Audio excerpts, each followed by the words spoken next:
All right, everybody. All right. It is Wednesday. It is a random time here on a Wednesday. It is 1:30 in the afternoon, but welcome to Outlaw Radio. I, of course, am the Outlaw of Night, and I do believe I have a guest in the studio, ladies and gentlemen, from the Dynasty Points podcast, my good friend, Mr. Thomas TIPPLE. Tommy, how are we doing today, buddy? I'm doing well. Thank you for having me. Ready to talk shop? We are going to talk some shop. Before we get into it, here's my usual preamble. Welcome, of course, to Outlaw Radio. If you've never been here before, hi.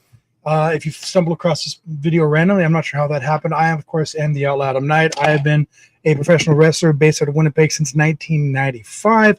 I've had the privilege of traveling across most of Canada through the United States, had a couple of trips to Japan, and have had a cup of coffee working backstage with WWE and AEW, which sounds fancy and I like it to be, but that's okay. So if you're into wrestling and lots of storytelling happening for the last 30 years, hi, welcome to the show. Also, in addition, and as a result of that, if that's something you're in any way interested in, please recommend check out the QR code above me right here, or you might be able to, I don't want that, I want this. If you're interested in merchandise, want to support what we do here at Outlaw Radio, please go to either Great White North Productions or, of course, ProWrestlingTees.com to check out my merchandise there. If you're of a more literate mindset and you do like, reading as opposed to anything else, I would actually ask you check out my books. They're available on Amazon pretty much exclusively right now in ebook, paperback, and hardcover format. I'm slowly working getting the audibles taken care of. Sorry, guys, I'm not going to use the AI slop versions of that they have. But that's where they are. So if you happen to enjoy urban fantasy, science fiction, or just some gritty Canadian-made urban adventure, please check it out. Please check it out. All right, let's get rid of that. Ladies and gentlemen, hey, you know these guys. Corey Diamond's in the chat. How you doing, Corey? Good to see you, buddy. What do we got here today? If you don't know who I am, that's understandable. But if you're here because you're a fan of fantasy sports and the stuff that happens over the Dynasty Points podcast, Thomas TIPPLE needs no introduction. He has built himself, and we'll talk a little bit about that, an entire platform for himself, specializing in fantasy sports and live streaming and more. I have known this fine young man for a long time. I am very proud of the work he made when he and his brother were rolling around in the ring. We had a number of road trips back in the day, a number of very fun little adventures, and he's a hardworking guy. But my favorite thing about you, Tom, and I'll speak actually to you about this, is that the number of times that we did road trips or wrestling sessions or whatever, where we ended up talking just about sports in general, hockey, baseball. Of course, I know you've got a fairly extensive, baseball career prior to getting into wrestling, of course. But your encyclopedic knowledge of like stats, figures, players, eras is really quite fascinating. And I love that you've found a way here in 2026, but obviously for the last couple of years, to take that interest and that passion, and you've turned it into what it is you do now. So please, Thomas, take the reins here. Talk about who you are and what you're doing over at Dynasty Points these days. Yeah, so David London was a fun wrestling time for me. It was 10 years, right? I think it ended at 10 years, and you're right. Like, I've always grown up with a sports necessity. It wasn't even, you can tell by my room behind me, it is not stopped into my 30s. It's a constant. It's always been there. And it's a lot like pro wrestling. It is the same thing. You get comfortable with it. It's an escape. It is a hobby. And sometimes you get lucky. And, my goal forever was to call games. I always wanted to call games. I wanted to commentate. I wanted to speak. I always wanted to. That wasn't in the cards. So, this wealth of knowledge and random facts about, 1997 Marlins baseball had to get put to use somehow. And you're right. I've been very fortunate in finding my home with that. So very fortunate. I've been able to do that. And it just speaks to like, yeah, you might get called crazy then, but not so much now. So keep chasing it. That's good, man. That's good. How many podcasts or programs are you doing a week these days at Dynasty Sports? So my own show, which is Dynasty Points, which I started excuse me. Yeah, Dynasty Points started as Full Tilt in 2020. Right. I do 2 a week. We record a pre-recorded one on Tuesdays that releases today, so that video releases at noon every Wednesday. Okay. But then we also go live on Tuesday nights at 6 Eastern time on the Fantasy Points Dynasty channel. Okay. Fantasy Points being the company I work for. So just those 2 shows where I am directly responsible, this is probably about 2 hours. But Fantasy Points, we release over 22 to 23 hours of content a week. Wow. As a company. So between the editing, the podcasting, the graphics, the prep, the research, 20, 25 hours of and that's just the production. Right. So then there's the research, the studying, the whatever. So I'm probably involved in over roughly 20 hours of content a week, give or take, in any given week. That's crazy. Good for you though, man. That's, in many ways it's living the dream, right? This is your way in to be able to talk with and talk about and talk to, the professionals that are out there doing what they need to do. Right. And I think that's great. I really do think that's great.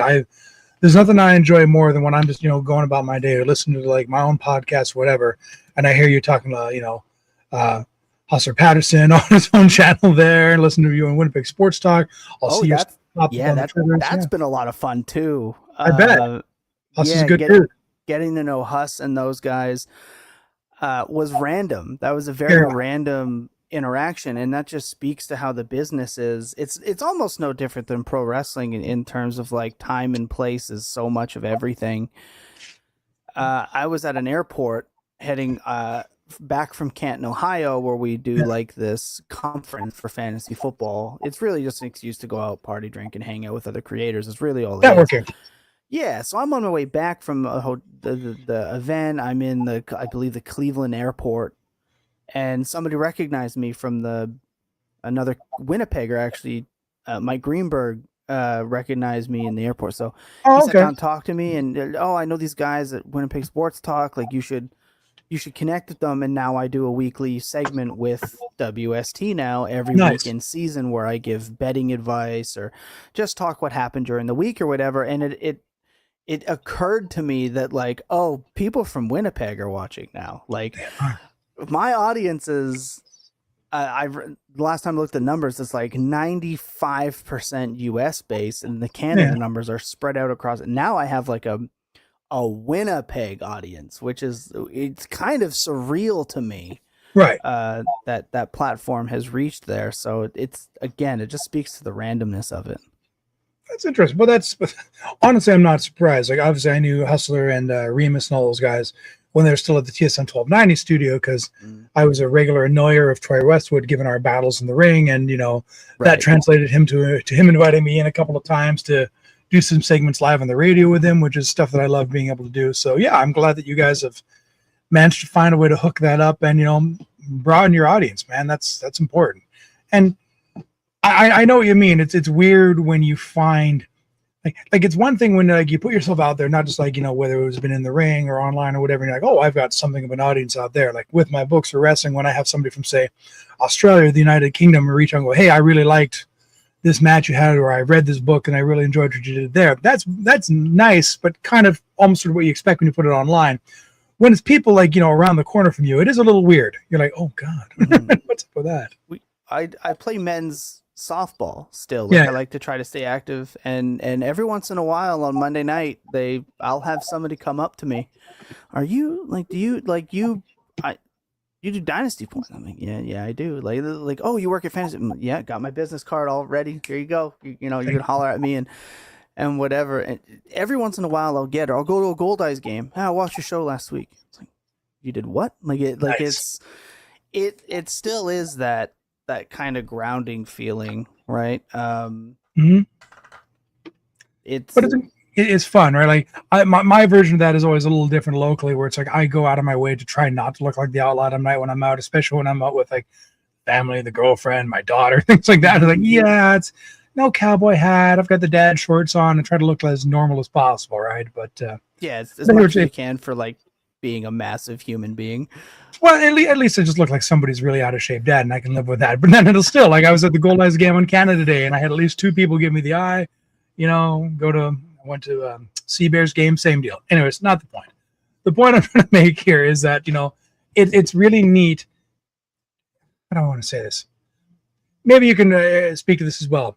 I keep saying to the guys that I still train with, the guys over at Blaze Pro Wrestling and all around, that, the lessons you learn in the ring, not just the bumps and the bruises and the physical stuff, but the ability to connect, the ability to network, the ability to make interactions with an audience or whatever, the ability to learn how to speak in front of people. All of those are such incredibly translatable skills to life. Mm-hmm. How much of that would you say assisted you as you're now building your empire, such as it is with Dynasty Points? Well, I'll say this. When you talk about that, a lot of people worry about what you did before you started wrestling.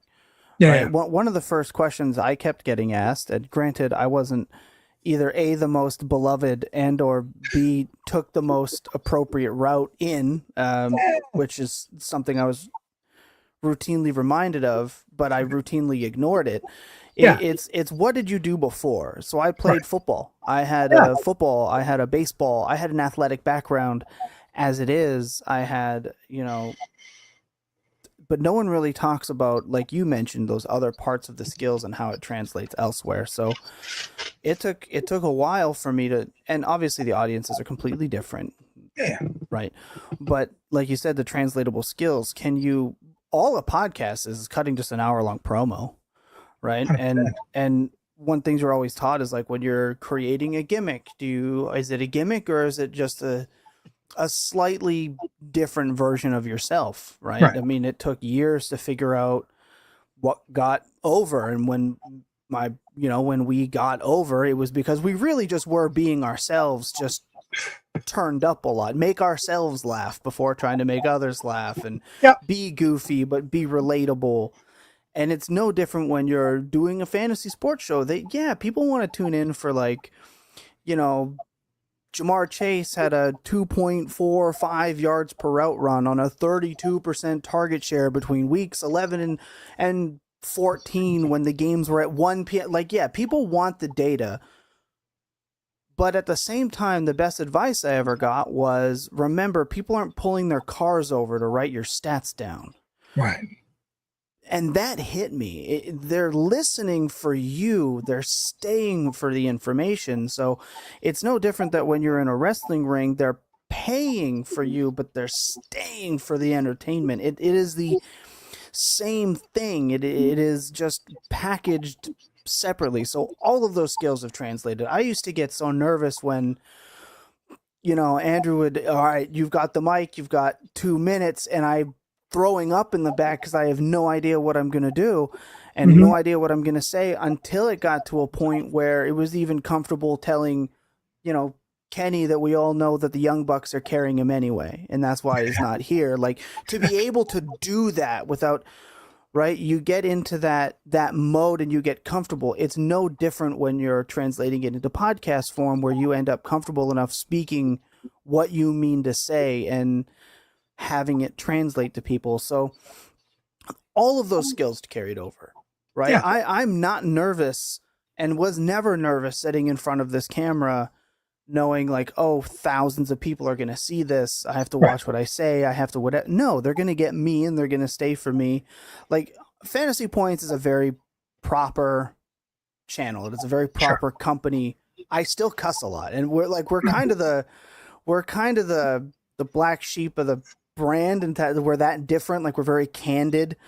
We're not obscene or anything like that, but we still very much have a beer, whatever, because that's how my brand started, and that's what got us where we were. And it's a lot like finding your gimmick that you get comfortable with. You found it. I just found it in a different space now, but you asked all that to say, you asked how it all of it, every single bit of that translated, and learning and accepting who you are as a performer. You're still performing. I'm performing now. Of course. But it's about how natural it gets to be for you as just a slightly, like I said, slightly tuned up version of who you are already. But I think at the end of the day, and whether it's wrestling performance wise or whatever, I'm learning more and more, and I should have realized this a long time ago. what we're really trying to present is authenticity. We're trying to be genuine versions of ourselves. When I'm in the ring, I'm still trying to be genuine, but again, turn it up different notches here and there. When I'm on here, I'm trying to give the most honest version of myself as possible, but still giving the performance, right? And if I may, part of the reason for your success is not just the fact that you have the knowledge, you've got the skills, you do the work, you do the research. It's the fact that anybody who wants the knowledge, who wants the stats, they can Google it. They can ChatGPT the information, they can get the stats. They don't want the stats. They want you to have your opinion on the stats, what it means, because they like you, they trust you, and they want to hear what you have to say about it, if I may be so bold. Yeah, to a point, right? Yeah, you can look up some of this stuff. It's how you can present it and use it, right? So Sure. if I could, so for example, I could give you a list. I could give you a show sheet and tell you, here's 5 players and all their information, present this. You can have the data and have no idea how to handle it. So it's application, it's process, it's everything like that. You have to learn that and how you best use it. Yeah. And that's part of that process and learning who you are. Like, I'm fortunate. I have, over my years with my podcast, I have lost some hosts because their lives. One of my original co-hosts got his PhD in engineering, I believe. Sure. And so it's like he's not doing this anymore. But he was a stats whiz. He's an analytics genius. But Shockingly enough. He couldn't do it anymore. And my other co-host, Jacob Sanderson, who is from Winnipeg, was a lawyer. He went to school to be a lawyer. He just quit. He just quit his job as a lawyer to do fantasy full time. And, you know, he obviously has his approach. And my other co-host now, Ryan Heath, is one of our analytics wizards, and different people that can provide the game in a different way help set us up for that success. So I didn't have to try to fill those shoes. I didn't have to try to be what I wasn't because of the people around me. And you're right. People want authenticity and they want you while also getting the best advice. Because unfortunately, the almost the dark side of the industry I'm in now is that people's money is on the line. Sure. And you can't control how much money people are spending. You can tell them that you know, be responsible, but if someone puts their house based on something that you said, you know, it's not something that you can plan for and how they use what you're saying, but you can definitely provide the best information possible. So that's a careful line that you have to walk, without a doubt. But you're right. People can go and acquire that. That's why we have the website. That's why we have fantasypoints.com. That's why we have the Fantasy Points data suite. How to use it, though, takes time and learning, and that's what we're here for. So you're definitely right. People want you. They want the authenticity, but they also want what you're providing, and you do have to provide something that other people aren't. For us, we have industry-leading standards in terms of our data. That's our strong point. So it's definitely a two-parter for that. Okay, well then that's an interesting point I hadn't thought of until you mentioned it right here. When you're talking about like the gambling aspect of it, because of course, you know, that's by and large what the fantasy game has turned into. It's no longer just people getting together and, you know, doing a random drop, throwing in $20, calling it a day. And it's a winner gets a pot. It's turning into a real thing. You really seem to be taking a lot of ownership for your thoughts and opinions for what other people do or do not do with it. And I think it's very laudable, of course, and doesn't surprise me with you at all. But how much that really is on you? And I'm not trying to be a dickhead when I ask that question. Right. It's people are adults, addictions aside, whatever it is, right? If they choose to make a bet based on something like that, you're not responsible for the people's actions. But I do applaud you for like trying to mitigate those thoughts in a responsible way. Remember growing up when you would watch like ECW, or you would watch on Friday nights after roller derby, right? Like way back, and you would get the don't do this at home. Yeah. And you went and did it at home anyway. Yeah, of course. It's just an example. You can't tell an adult not to do something and Sure. weigh that on yourself. So yes, I Yeah. think about it. Yes, as the thing, but yes, I understand the nature of the beast that we're in. I mean, the NFL itself is a business that has become you can't watch a game now without getting 3 separate betting companies giving you a pitch. So Tell that's me. what it's become, and you have to accept that that's what it is while you work in this industry, while also acknowledging that you could probably do a few things in Word. A few, like, one thing you're never going to hear me say, and I respect some of the people that do it in the industry. One of the things you'll never see is like, this is a must cash. Yeah, You no, must do this. Like, no, no, even no, when I do no. Winnipeg Sports Talk, they'll go like, "What's your favorite bets?" And last year, I was all in on the Cowboys offense. I said, "CD Lamb is, a minus 125 or plus 125 to lead the league in receptions," and I said, "That's one of my favorite bets. I've played this. Here's why."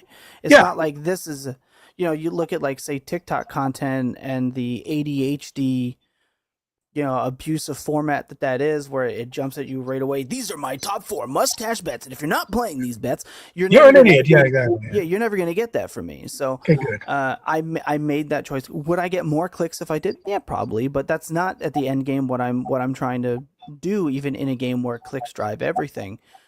So it's not really like, yes, I can't control what another person does, but I can be aware of what people do, and I am Yeah, in an industry where it is. And granted, like, I don't do a lot of betting content. I do Dynasty. I am like a very specific niche, but even still, people will invest a ton of money in what they are doing, and I still have to be.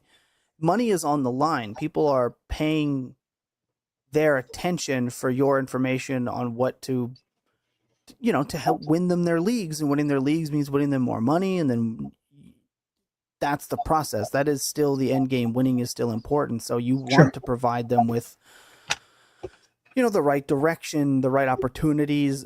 No different than betting. So you're right in that I can't control what people are doing, but I can control how I present the information that I'm given, instead of speaking in absolutes and maybe misleading some. Like, I remember baseball coaches and scouts when I was growing up being like, I know what it takes, and you've got it. And, Yeah, I never made it past junior, right? yeah, So it's like, you don't actually know, so don't speak like you do. Just say things like, this is why it's one of my favorite things, or yeah. this is why I'm leaning that way. Here's the information. Make your own judgment call, but this is my lean. Like, we did a video, it was 5 players to trade for. Like, these are 5 players that we really like this year. Here's why. These guys can win you your league. These guys will win your league if this, and this happen. Here's the Right, breakdown. Go make your educated choice. right. So it's a lot about packaging, and I feel like more people should be concerned about it, but maybe aren't. That's fair enough. Well, in today's world where there are no consequences for putting BS misinformation out there, I applaud anybody who's going out there to say, here's the best information that I've got based on these factors, and here's my recommendation based upon that. However, right, leaving the caveat out there for people to do their own thing. I think that's the best way to go, and I really do appreciate you for that. One quick thing here, just checking the chat real quick. Hey, I actually have some viewers today. Laserbolt, thank you for being here. Of course, that's very nice. Anyways, goodness, where was I going with that? So I know it's been a journey for you to get to this point where, like, now this is what you do. You are the Dynasty Points guy. You're the Fantasy League guy. You're the guy, right? You're the guy locally, and you've got quite a bit of a following, as you said yourself, going through the States. Do you primarily focus on football, or do you also manage baseball at this moment in time? Like, what? Like, forgive me, I'm a bit of a Luddite. Like, my knowledge of fantasy sports is I get into the Blathering League once a year. Producer Steve and Ken Knapsack, and I honestly let it randomly generate, and whatever it is whatever it is. I don't really, Right. don't follow it deeply enough. That's okay. Nothing wrong with that. No, football is my home. Baseball is my favorite sport. But this is my most passionate game. But unfortunately, the opportunities for, say, fantasy baseball, that is a lot harder to get into. And Sure. I love fantasy football more than I love fantasy baseball. So no, football is the only thing we do. We only do football stuff. Okay. It's all I work on. I eat, breathe, sleep, everything NFL all the time. Okay. I watch every snap. I that's the job. But you're right. That is all I do. Auto pick off and get you a great team. I do always laugh. There's like an age old joke in our industry where it's like, you can study, bring 8 books, I'll have all your notepads, and like Steve from HR is gonna beat you when he wasn't at the draft. Like that is like an age old thing. But yeah, football is all I do. It is everything that I do on a daily kind of revolves around it. And luckily I love it, but I will tell you that it now feels like a job. I've been at this over 2.5 years now, and I can tell you it does feel like work now. It was definitely a hobby that I turned full time, but it does definitely feel like a job. So I definitely never wanted that with baseball as well. So I don't even know if I would consider a move to covering baseball in that way, because I want it to remain my hobby. Right. That makes sense. Believe me, I get it. Like, when living the dream is supposed to be coming on out and doing the thing you love to do, when it gets to the point where it's a little overwhelming, I can totally understand and appreciate that. I can definitely appreciate that. Laura knows, like, even just with my writing, as I'm, quote unquote, working on my 4th book, trying to, make it part of my time when I'm also trying to, get this off the ground, trying to do some work, trying to work part-time, still trying to stay in shape for wrestling, trying to do everything. Something's got to go by the wayside. And then when the writing feels like work, it's no fun anymore. Right. And that's right. That's right. It's so important. All right. Well, we're at a point now. I only asked for about a half hour. I don't want to take too much more of your time because I know how busy you are with everything going on, Tom. Just on the topic of baseball, how are Jays going to do this year? What are your thoughts? I'm out. Yes, I can't. You're out anymore. Oh yeah. Look. I can't watch Jeff Hoffman pitch anymore.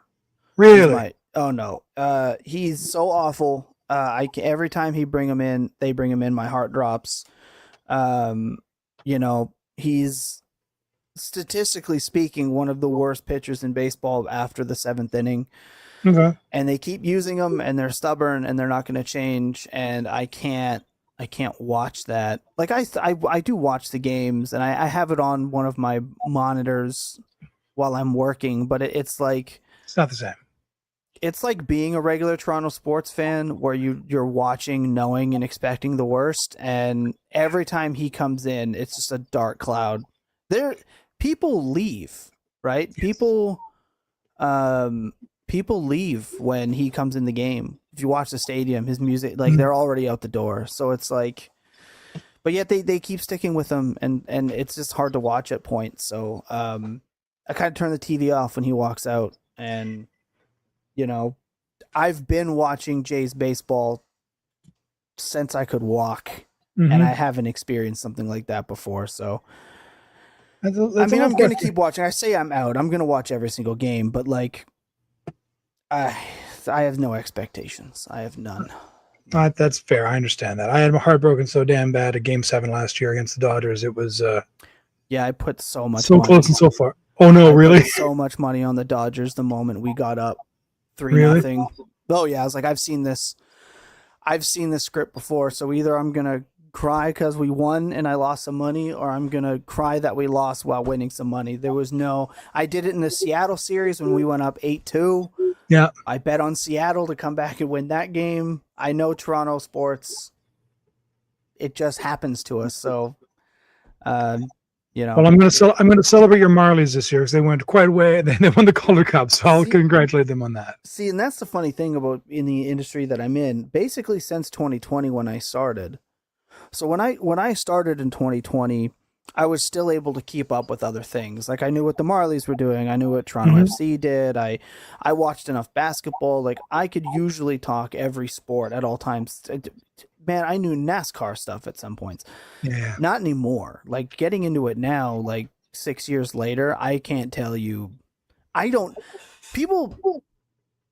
Because I live on Twitter, like that is part of my job. And so like people that I follow and whatever will talk hockey. Is like, I have no idea who that guy is. Oh, he had 120 points this year.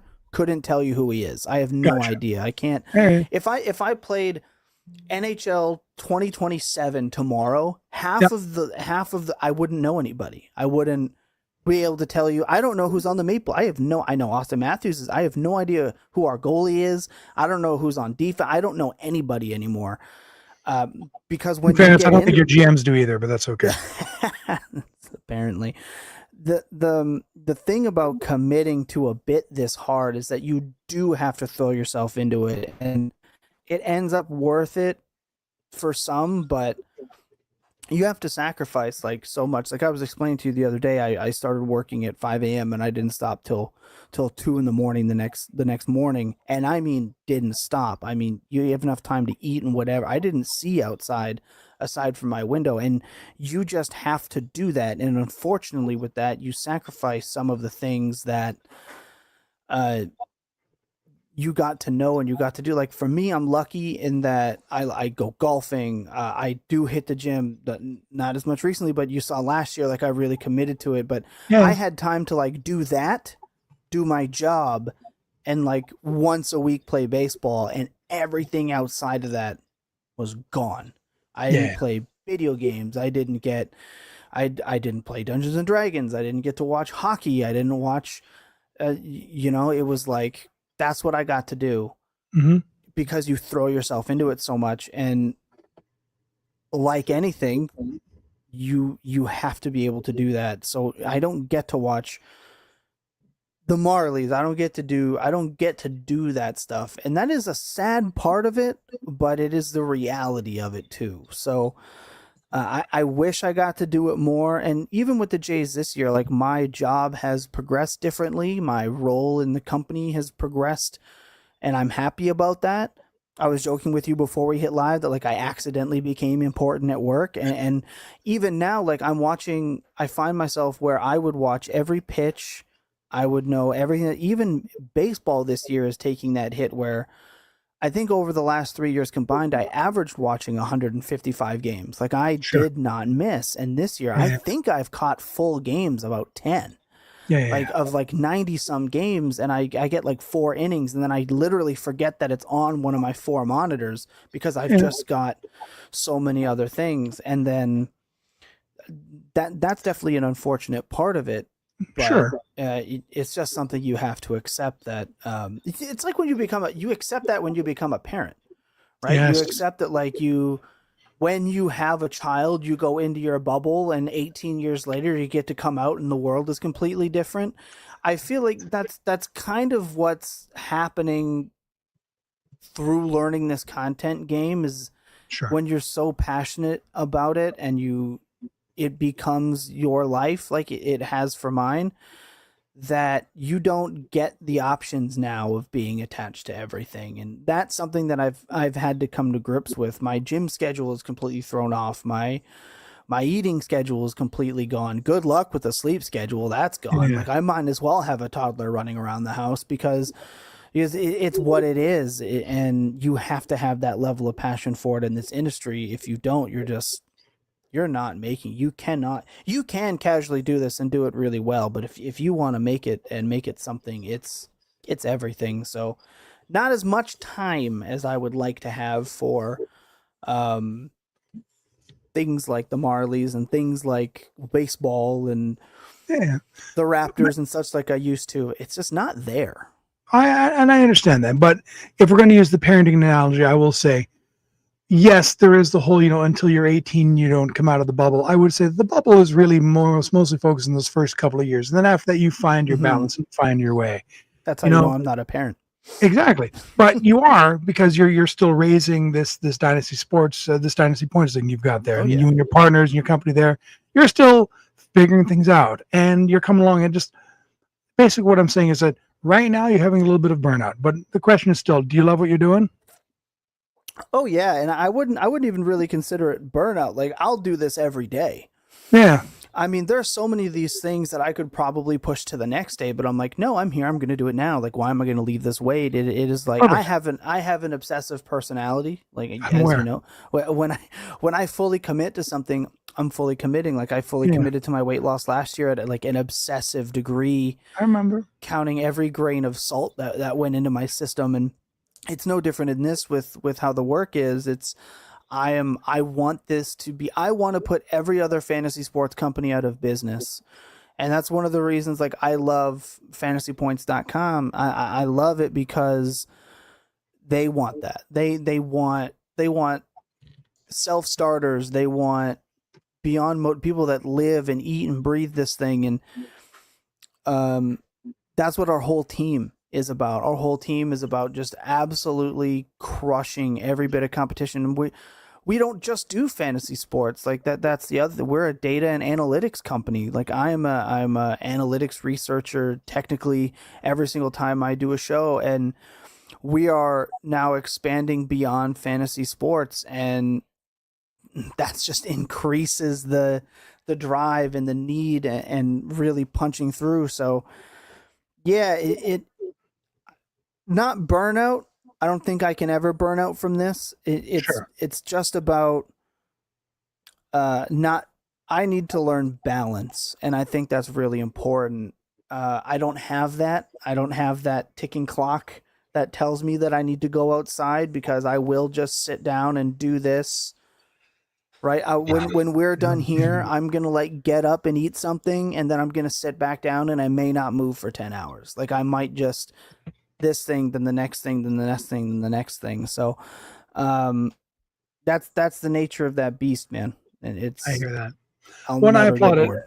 I know the feeling. Like I've been locked down here in my basement office for the last space since I woke up at 9, prepping for this and getting a bunch of other stuff done and getting ready to go today. So I get it. I get the drive. I get the passion for it. But I guess that's the point, right? You know, the day will come when the chosen one will come by and he will bring balance to the force for you, right? But hopefully he doesn't destroy all the younglings along the way. And I had to make a Star Wars joke in there somehow for the nerds in the chat. It's all good. But the point is, right, you're doing great, man. And I want to say, just for the record, for what it's worth, from the gray-haired old guy that you used to look up to and to chat with, and not just because I'm way taller than you, and because I am, I love the stuff that you've done. I love this community that you've built, and I look up to you for the work that you've done here, things you've learned, the things you've done. I'm very proud of you. I'm happy to know you, and I really want to thank you for taking some time to join us here on my city little basement office show here. Hey, I appreciate that, and you know, there's a reason we called you Papa Bear the whole time up, right? There's a reason, but I'll say this. You asked me when you put this idea out, and the first thing I said is do it, and that's everybody. If I can leave anybody with it, and it's gonna sound cliche, and it's gonna sound, you know, you might gag a little bit when you hear it, but you gotta just try it. You gotta just do it. I don't know how many times I heard like, "Oh, you're a stupid little podcast," or "You're a silly little podcast," or, I mean, even when I quit my career, when I handed my keys in, you know, I was a glass technician. When I handed my keys in at the shop, they're like, "How do you even make money on that? Like, what even is this?" There's constant doubt, and there's constant, but you got to do it. My podcast started, I didn't always have a studio, right? I didn't always have that. I started my podcast with my notes app. Yep. I would talk into my notes app for 20 minutes to talk smack to my league mates in one fantasy league. And I would send that note out, and they were like, "Well, put it on Spotify because the app we're using sucks." Okay, so I put it on Spotify. I was like, "Well, if it's there, I might as well put a thumbnail on top of it." So I made this like really crappy thumbnail. I've never made one before, and I had to learn how to do that. Did that, and then the next thing you know, I'm like, I'm checking. I was like, "Hey, there's 11 other people in this league. Why does it have 25 listens?"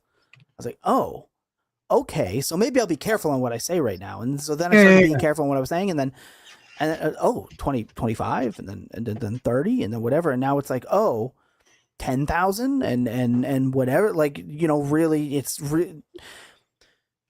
and it didn't matter how many times somebody said, "Well, you're silly little podcast," or "Why would you do that?" or "Why would you consider that?" It's just like, that's not even the first podcast I ever did. I had the hobby shop, which is where I really started testing, and I went outside of my own realm of comfortability. I sat down with AJ Sanchez, somebody who I think I had never spoken like a non-pro wrestling word to, someone that we very openly didn't exactly see eye to eye. And I was like, no, I'm sitting down and I'm doing this and I'm testing this and I'm going to see how it is. And unfortunately, I didn't continue with that because this became the next thing. But it's like, it's going to grow and it's going to evolve. And maybe, you know, the Outlaw Radio now isn't what Outlaw Radio is 4 years from now. And maybe it shifted into something else, but you started it there and you started to do it. And everyone should try to do that. And if anyone tells you the market is saturated, no one's going to listen, who would care about something like that? That doesn't matter, is that you care. And when that comes through, somebody else is going to care. And when you find that, that's when it becomes what you want it to be. So yeah, I will help you in every step of the way. Nice. I would help anybody that reaches out. I'm very much like that. I want to see people's passion projects succeed. I want to see people create the things that they want to create. And, you know, look, sometimes your hobbies end, right? Yep. Wrestling ends. Tell me about it. You know, your football career ends. Your you know, your passion for playing video games ends, but that doesn't mean everything has to end. So for me, wrestling ended in 2020 when PCW stopped running shows, and I considered multiple times going back, and it's not there. And you know, I've been to that training ring, and it was cool. It was like a cool experience being there and like being around again. And you know, my brother is constantly, you can come back, you could do another one, like, you know. And I'm just like, dude, I'm gonna take one bump in there and want to die. Like, I don't have the willingness to go and beat myself up anymore. I feel good finally. Good. My body doesn't hurt. And for the first time, and I don't know how long, from not pro football, but football to wrestling, my body hurt every day for 12 to 15 years. Yeah. Between, you know, I think I played 8 years of football, and then I think in totality 9 to 10 years wrestling at whatever capacity. Say what you want about the capacity or work rate or show numbers, well, your body is affected, and that is what it is. And now my body feels good. And so like that ended for me. So what was next? And this just ended up being that next thing. And this will end one day. Yeah. This what I'm doing now is going to end one day, and it's just going to be the next thing. So start the next thing. If I leave with anything, it is start the next thing, and it's do the next thing, and don't listen to what people tell you. I mean, even now, I know that I am successful. I know that I have the platform, but if I listen to every Cowboys fan that told me to do horrific things to myself on the internet, I wouldn't do it anymore.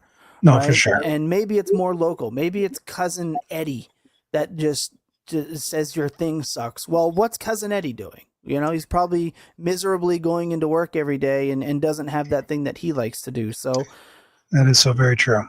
The negative that's coming at you is probably coming from a place of not understanding. So do the thing, right? No matter what. My camera setup's not great. That's great. You don't need a Twitch. I stream on Twitch to play video games. You don't need that. You need a notes app on your phone to get started. Like everything else comes after. So for sure. Do the next thing. Do that. This was a crazy idea. Yeah. This was a crazy idea that I had. And, you know, it worked out. Crazy can work out. So just remember that. It's not about being crazy. It's about being passionate. It's about loving what you do and being willing to put in the work for it. Yeah. And you've always been a guy who's taken your passion and willing to do the work. And that is paying off for you in a great way. And that is inspirational in many, many ways. Before I let you go and before I move on, I'm going to do one more thing here. And just for you and me, look at these young fellas. Look at these young boys. I tell you, here's big old Rob selfing with you and me, your brother, our Australian, expatriate, and some kid with a Napoleon Dynamite hair. I'll tell you. But I can't tell you who this gentleman is. I couldn't tell you, but yeah, that was one of my favorite trips. That's the Alberta. Was it not RCW? Was it? Yeah, it was for Squig. Yeah, for RCW. We were Canadian Wrestling. Yes. Yeah, that's right. Where we showed up, you guys didn't know what was going to end up happening. You guys ended up main eventing both nights, and I ended up working the heavyweights both nights as well. I'm trying to remember. He was wonderful. I'm trying to remember the name. Like the name he brought in. He worked in TNA. I know who you mean. Yeah. Oh my God, it's gonna bother me.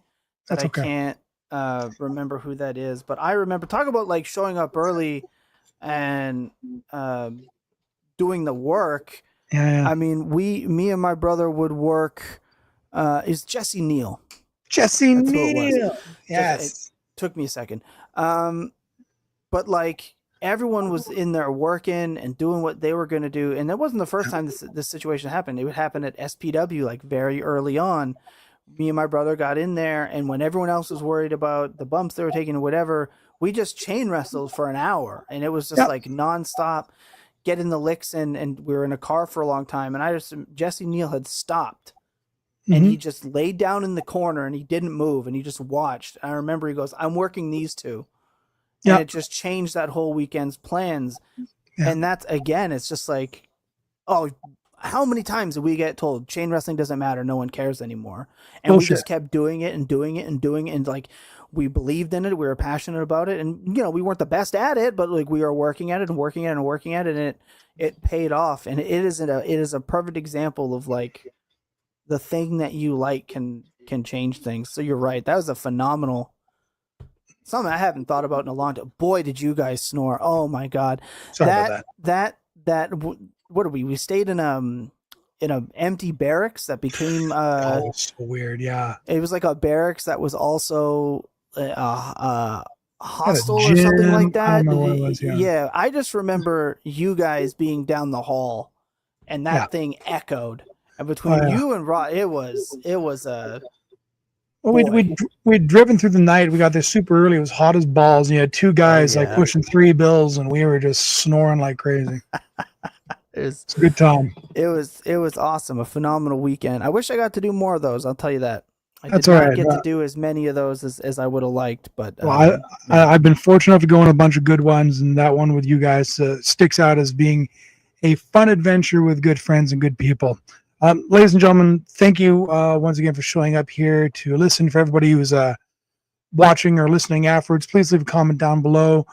If you can, follow Thomas on Instagram at @LNosterThomas. Follow Dynasty Points on YouTube as well. If you're on Spotify or Apple Podcasts as well, please give them a follow. I, of course, am the Outlaw Adam Knight. Please check the QR code for my link tree for all of my books and all of my merch and everything like that. Upcoming events, I've got August 2nd in Grand Marais, Manitoba. I don't know who I'm wrestling. That's fine. There will be some other events between then and August 28th where I will be defending the Bliss for Wrestling Canadian Championship. Yes, because I am the best goddamn heavyweight in all of Canada. I'm defending it in a 4-way title match with Mentalo, TJ Canada, and Corey Diamond. It's going to be a hell of a time. Ladies and gentlemen, thank you very much. Once again, Tommy, I appreciate you. I'll see you soon. We'll make time to hit the gym. I promise you on that one, okay? Absolutely. All right. Can't wait. Thank you, everybody. Have a great day.